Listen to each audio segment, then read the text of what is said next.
और अब खबरें विस्तार से जानेंगे। सबसे पहले बात करेंगे रायपुर से अहम खबर की।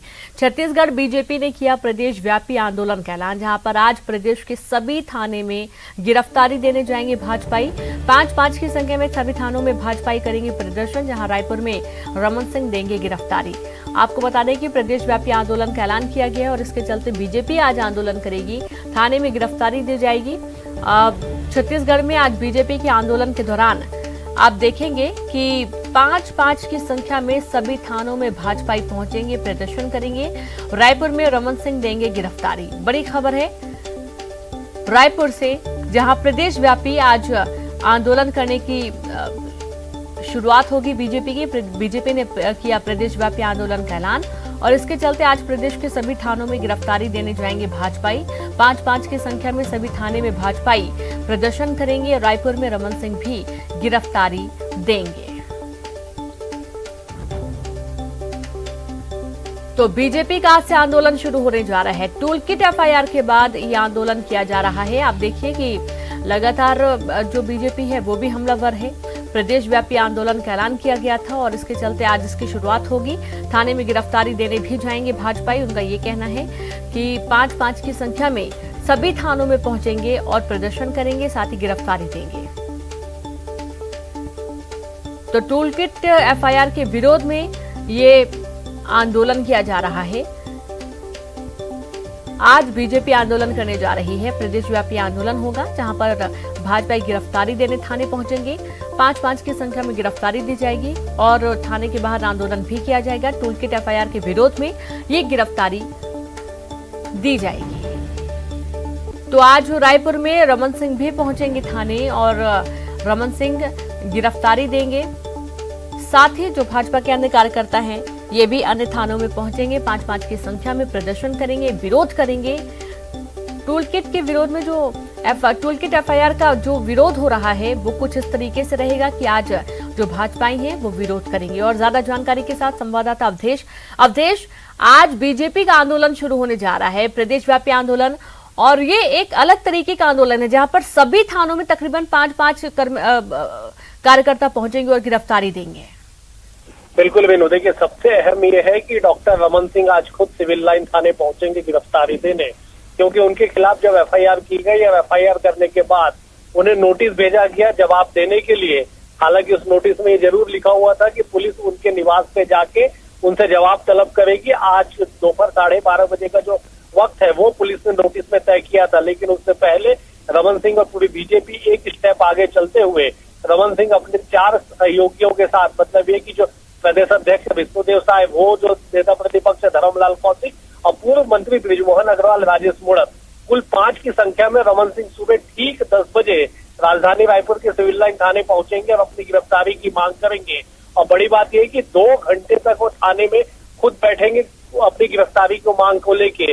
पिछले दिनों में हमने देखा कि बीजेपी सभी जिला मुख्यालय में जाकर गिरफ्तारी देने की बात कही, लेकिन 9 जिलों में गिरफ्तारी कर उन्हें रिहा कर दिया गया। 6 जिलों में गिरफ्तारियां इस बात को लेकर नहीं की गई कि उनके खिलाफ कोई मामला दर्ज नहीं था। पुलिस के सामने एक बड़ी चुनौती और बड़ी पसोपेश पुलिस इस बात को लेकर है कि जो रमन सिंह गिरफ्तारी देने के लिए पहुंचेंगे उन रमन सिंह के खिलाफ पुलिस ने खुद एफआईआर दर्ज की है। नॉन अवेलेबल जो धाराएं हैं वो लगाई गई, आईटी एक्ट लगाया गया, पेंडेमिक एक्ट लगाए गए। तमाम चीजों को लेके जो एक पुलिस के सामने पसोपेश है कि रमन सिंह को गिरफ्तार करे या जो समय तय किया गया है 12:30 बजे घर जाके वहां पूछताछ करे, एक बड़ी चुनौती होगी। लेकिन इसके अलावा भी दोपहर की अगर बात कर ली जाए, रमन सिंह की गिरफ्तारी देने के लिए वो थाने जाएंगे। उसके बाद दोपहर 3 बजे छत्तीसगढ़ में जितने भी थाने हैं पुलिस के, सभी थानों में जो भाजपाई है 5-6 की संख्या में जाके अपनी गिरफ्तारी की मांग करेंगे। राजधानी रायपुर में भी सभी थाने, प्रदेश के सभी थानों में, अलग अलग जिलों में अलग अलग मंडलों के जो कार्यकर्ता होंगे 5-5-6 की संख्या में, वो जाके अपनी गिरफ्तारी की मांग करेंगे। तो कुल मिला के ये कि टूल किट विवाद मामले में जब रमन सिंह के खिलाफ एफआईआर हुआ उस वक्त से लेके आज तक बीजेपी लगातार हमलावर है। बतौर विपक्ष धरातल पे भी दिखाई पड़ रही है, बतौर विपक्ष एकजुट भी दिखाई पड़ रही है। और यही वजह है कि तमाम थानों में आज जाके भाजपाई अपनी गिरफ्तारी की मांग करेंगे। रमन सिंह खुद सुबह 10 बजे सिविल लाइन थाने पहुंचेंगे। जी बिल्कुल, शुक्रिया आपका अवधेश जानकारी के लिए। तो आप देखिए कि टूल किट एफआईआर मामले में जहां एक तरफ टीम को पहुंचना है और पूछताछ करनी है। तो वहीं दूसरी तरफ एक कदम आगे बढ़ते हुए रमन सिंह खुद पहुंचेंगे थाने में और गिरफ्तारी देंगे। और आपको बता दें कि इसके बाद 3 बजे, जैसा कि अवधेश बता रहे हैं, 3 बजे के बाद जो अन्य कार्यकर्ता हैं बीजेपी के, वो भी रायपुर के तमाम थानों में पहुंचेंगे 5-5 की संख्या में, और यहां पर वे विरोध करते हुए गिरफ्तारी देने की मांग रखेंगे। छत्तीसगढ़ का कोरोना बुलेटिन आपको बता दें, जहां बीते 24 घंटे में मिले 3,306 नए मरीज। 24 घंटे में 92 लोगों की मौत हुई है। रायपुर में सर्वाधिक 12 मौतों की बात सामने आई है। तो वहीं कोरिया जिले में सर्वाधिक 254 नए मरीज मिले। रायपुर में 152 नए मामले सामने आए। 24 घंटे में 7,232 ने कोरोना को मात दी। एक्टिव मरीजों की संख्या घटकर हुई 65,774। तो कुल पीड़ितों की जो संख्या है वो 9,49,000 हुई। कोरोना से अब तक 12,586 लोगों की मौत हो चुकी है और अब तक 8,70,644 मरीज रिकवर भी हो चुके हैं।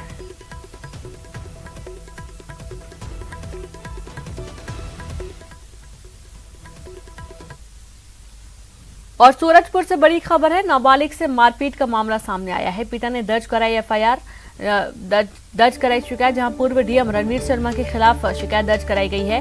एफआईआर दर्ज करने की मांग की गई है। बड़ी खबर है सूरजपुर से, जहां पिता ने शिकायत भी थाने में दर्ज कराई है, क्योंकि नाबालिग से मारपीट की गई और मारपीट मामले में पिता ने शिकायत कराई दर्ज।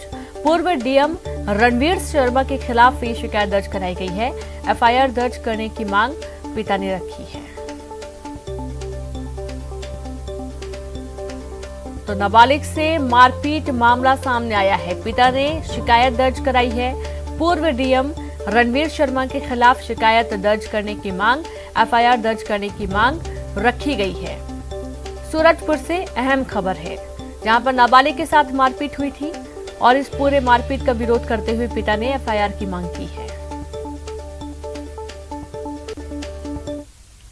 सूरजपुर कलेक्टर रणवीर शर्मा के युवक की पिटाई का वायरल वीडियो के बाद अब राजनीति भी तेज हो गई है। केंद्रीय राज्य मंत्री रेणुका सिंह पीड़ित युवक अमन मित्तल से उसके घर जाकर मुलाकात और मदद का आश्वासन दी है।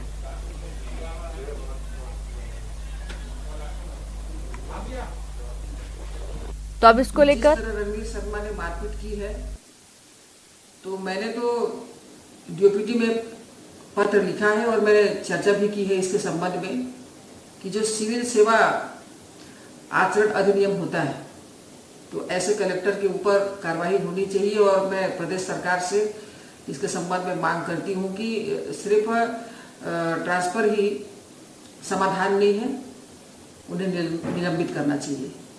निश्चित ही दुर्भाग्यजनक है, जिले का कलेक्टर प्रशासनिक पद पर होता है और जिले की कानून व्यवस्था, विकास कार्यों की समीक्षा या जो भी जिले की गतिविधियां उसको पूर्ण रूप से नियंत्रित करने का अधिकार कलेक्टर एसपी को होता है।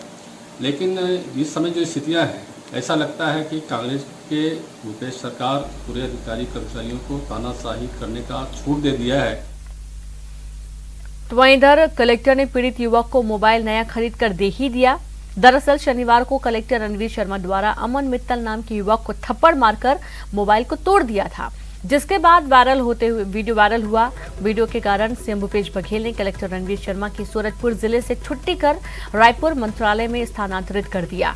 ऐसे में मुख्यमंत्री भूपेश बघेल ने ट्वीट कर नया मोबाइल खरीदने के लिए कलेक्टर को निर्देशित किया था, जिसके बाद कलेक्टर ने युवक के परिजनों को बुलाकर नया मोबाइल खरीदकर युवक को दे दिया है।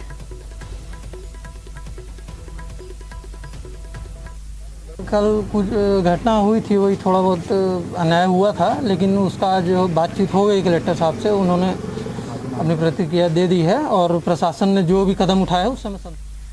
और दुर्ग से बड़ी खबर है, जहां पर आज बाधित तो रहेगी पेयजल आपूर्ति। इंटेक वेल का आज किया जाएगा मेंटेनेंस। आज शिवनाथ नदी में इंटेक वेल की मरम्मत होनी है। कल से पानी की सप्लाई की उम्मीद की जा रही है, लेकिन फिर भी आप लापरवाही ना करें, जितना जरूरत हो उतना ही पानी का उपयोग करें, क्योंकि इंटेक वेल में आज से मेंटेनेंस का काम होगा। हालांकि कहा तो जा रहा है कि कल से पानी मिल सकता है, इसकी उम्मीद जताई जा रही पानी सप्लाई की, लेकिन फिर भी इंटेक वेल में जो काम होगा इसके चलते आज पेयजल की जो आपूर्ति है वो बाधित रहेगी। दुर्ग से बड़ी खबर आपको दे रहे हैं। भिलाई नगर निगम में आपूर्ति बाधित रहेगी। इंटेक वेल का आज मेंटेनेंस किया जाएगा और इसके चलते आज पानी की सप्लाई नहीं होगी। तो कल से पानी सप्लाई की उम्मीद जताई जा रही है। और आपको ये भी बता दें कि जो इंटेक वेल में मरम्मत का काम होना है, आज इसके चलते पानी तो नहीं दिया जाएगा। हो सकता है कि कल का दिन भी लग जाए। भिलाई नगर निगम में ये बाधित रहेगी पानी की सप्लाई। इंटेक वेल का आज मेंटेनेंस किया जाना है। वक्त एक ब्रेक का है, हम जल्द हाजिर होंगे।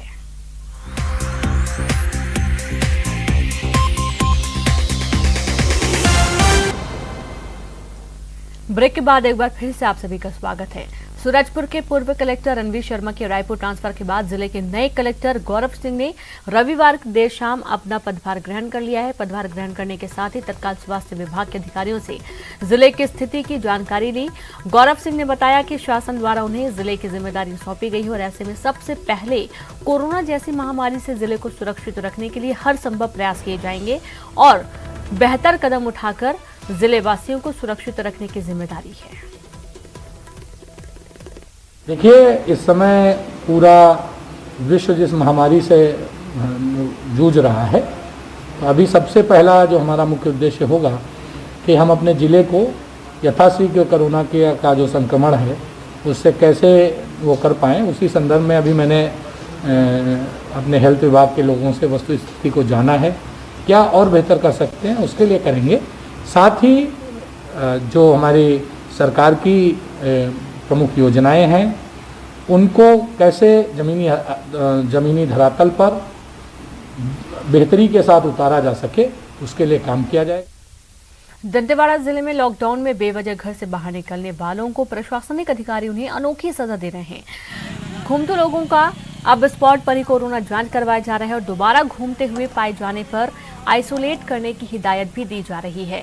किरंदुल एवं बचेली में एसडीएम प्रकाश भारद्वाज संक्रमण की रोकथाम के लिए देर रात तक दौरा कर रहे हैं। बेवजह घूमने वालों को बार बार समझाइश दे रहे हैं। अपने साथ स्वास्थ्य अमले की टीम को भी लेकर निकल रहे हैं और मौके पर ही उनका कोरोना जांच किया जा रहा है। आज हमारे पुलिस और स्वास्थ्य प्रशासन की पूरी टीम किरंदुल शहर में शाम के 5 बजे से लगातार पूरा निरीक्षण किया है फ्लैग मार्च की तरह। और जैसे टाइप 3 न्यू टाइप 3 है, आपका Bengali camp, Gujarat camp, Lakshman camp, इनमें गली गली जाकर देखकर पता किया है कि कैसे किस तरह से यहाँ स्प्रेडिंग वगैरह पूरी होने की संभावनाएं हैं। लगातार केस के बढ़ती स्थिति को देखते हुए प्रशासन पूरा चुस्त दुरुस्त है और स्वास्थ्य विभाग की टीम के साथ घूम रहे हैं और रास्ते में चलते हुए जो बिना काम के चल रहे हैं, अनावश्यक रूप से घूम रहे हैं, इनका कोरोना टेस्ट भी तय किए वहीं पे और कई लोग को होम आइसोलेट भी किए ताकि लोग अनावश्यक रूप से न घूमे फिरे होकर। बालोद जिले में भी रविवार को पूर्ण लॉकडाउन किया जा रहा है और इसके चलते बाजार व दुकानें बंद रहेंगी। बावजूद इसके कई ऐसे लोग भी हैं जो बिना किसी कार्य के सड़कों पर तफरीह करने निकल रहे हैं। ऐसे लोगों को पुलिस ने लाइन से खड़ा कर उठक बैठक लगवाई। वहीं कुछ लोगों के चालान भी काटे गए। साथ ही लोगों को सख्त हिदायत दी गई, जब तक जरूरी ना हो तब तक घर से ना निकले।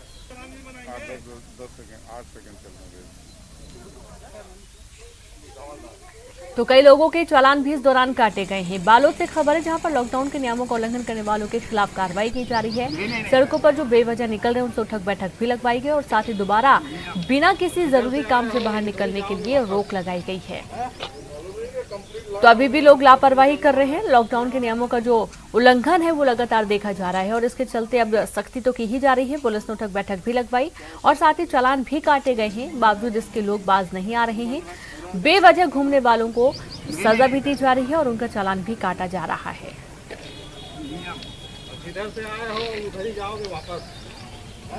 तो आप ये तस्वीरें देखिए जहां पर जो युवा जो हैं बेवजह घूम रहे थे उनको सजा दी गई, उठक बैठक सबके सामने लगवाई गई है, चालान भी काटा गया और जो जरूरी कामों से बाहर निकल रहे हैं सिर्फ उनको ही जाने की इजाजत है। बाकी सभी को घर में रहने के लिए कहा गया है। प्रशासन लगातार चेतावनी देता रहा है कि कोरोना के मामले बहुत ज़्यादा बढ़ रहे हैं। यदि इससे सुरक्षित रहना है तो घर में रहना बहुत ज़रूरी है। ये आज संडे है और आज के दिन पूरा संपूर्ण लॉकडाउन रखा गया है और इसमें आवाजाही कुछ चल रहा है। इन लोगों को हम लोग समझा रहे हैं, जहाँ उनका पालन नहीं कर रहे हैं उनके जुर्माना भी कर रहे हैं, समझा के वापस किए जा रहे हैं। बस्तर में वनोपज को ग्रामीण अर्थव्यवस्था का आधार माना जाता है। यहाँ के ग्रामीणों के लिए वनोपज ही उनकी आजीविका का एकमात्र साधन होता है। ऐसे में कोरोना काल में बस्तर में वनोपज की रिकॉर्ड खरीद हुई, जिसने ग्रामीणों के चेहरों पर खुशियां बिखेर दी हैं।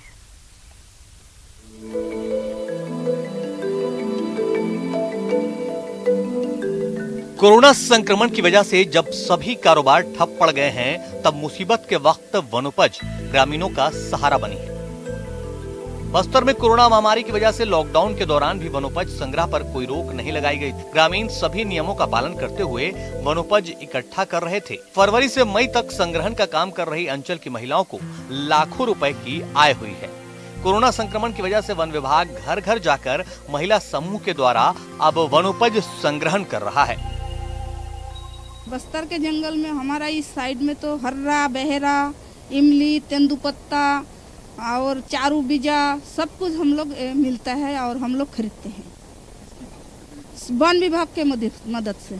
जैसे वन विभाग से हम लोग को तराजू दिया, बोरा दिया, पैसा दिया, सब हम लोग समूहों के माध्यम से खरीदते हैं। कम से कम हमारा एरिया में 100 समूह तो है और हमारा 7 बाजार हाट बाजार समूह है और उसके जरिए एक बंधन है हमारा, जो हाट बाजार से बंधन में पूरा सामान आता है। हम लोग बंधन में है, बहुत कमाते हैं हम लोग, कमीशन हिसाब से कमा लेते हैं जी। बाजार में तो खरीदते ही नहीं हर्रा बहेरा, वो 8 रुपया किलो, हम लोग को जैसे 17 रुपया किलो दे रहा है वन विभाग। दरअसल इस बार महुआ, टोरा, चिरौंजी, काजू, इमली, हर्रा, साल बीज का लक्ष्य से भी ज्यादा संग्रहण हुआ है। खास बात यह रही कि कांकेर जिले के विभिन्न स्व सहायता समूह और वन प्रबंधन समिति ने कोरोना की वजह से संग्राहकों से डोर टू डोर जाकर समूह के माध्यम से वनोपज खरीदी किया, जिससे ग्रामीण संग्राहकों को अच्छी आय हुई है। लॉकडाउन के दौरान कांकेर जिले से ही करीब 200 से 300 महिला समूहों को वनोपज के माध्यम से रोजगार मिलने के साथ अच्छी आय की प्राप्ति हुई है।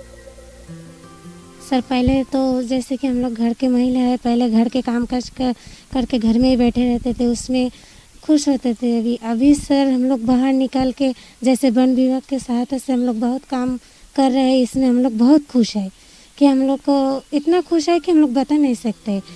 वन विभाग दरअसल पहले बिचौलियों के द्वारा कम दामों पर वनोपज खरीदी करता था, लेकिन अब वन विभाग सीधा संग्राहकों से सीधी खरीदी कर रहा है, जिससे ग्रामीणों को अच्छा खासा मुनाफा हो रहा है। जो बिचौलिया लोग लेते थे वो धीरे धीरे कम होगा और इनका जो फायदा है वो डायरेक्ट लोकल जो ग्रामीण लोग हैं उनको मिलेगा। संदेह है इस क्षेत्र में अभी काजू का हो रहा है, इमली खरीदते हैं, वो हर्रा बेहड़ा मेन है, यहाँ पे अच्छे चरोटा बीज है, तो काफ़ी सारे एनटीएफपी का सभी लगभग यहाँ पे मिल जाते हैं। कांकेर के मुख्य वन संरक्षक एसएस बगडैया का कहना है कि वन विभाग लगातार कोशिश कर रहा है कि उत्तर बस्तर के वनोपज से ज्यादा ग्रामीणों को रोजगार मिल सके और उन्हें अच्छी आय भी प्राप्त हो सके। इसके लिए वनोपज संग्रह के साथ इसके प्रसंस्करण के लिए पूरी टीम लगी हुई है। महज 6 महीने के भीतर ही 250 करोड़ का भुगतान वनोपज के लिए हुआ है। 4 लाख क्विंटल की खरीदी की है, जिसमें इमली मुख्य रूप से है। अब साल बीज की भी खरीदी हो रही है, वो भी है। इस तरह से उनको भी हम उसमें करीब 100 करोड़ से ऊपर का भुगतान करने वाले हैं। अतः अभी 6 महीने के अंदर ही हम 200 से 300 250 करोड़ रुपए तक का भुगतान हम अपने तेंदुपत्ते स्थानीय संग्राहकों को करते हैं, जो कि बहुत बड़ा उनके लिए आर्थिक बल होता है आगे के कम। बस्तर नक्सल प्रभावित इलाका है और भोले भाले ग्रामीणों की जीवन शैली को मुद्दा बनाकर उनकी गरीबी को हथियार बनाकर नक्सली उन्हें गुमराह करते हैं। ऐसे में वनोपज के जरिए अगर बस्तर के आदिवासी आर्थिक रूप में संपन्न होते हैं तो शासन और प्रशासन दोनों के लिए ये राहत देने वाली खबर है। जीवानंद हालदार, न्यूज़ 18 कांकेर। और इसी के साथ इस बुलेटिन में इतना ही। नमस्कार।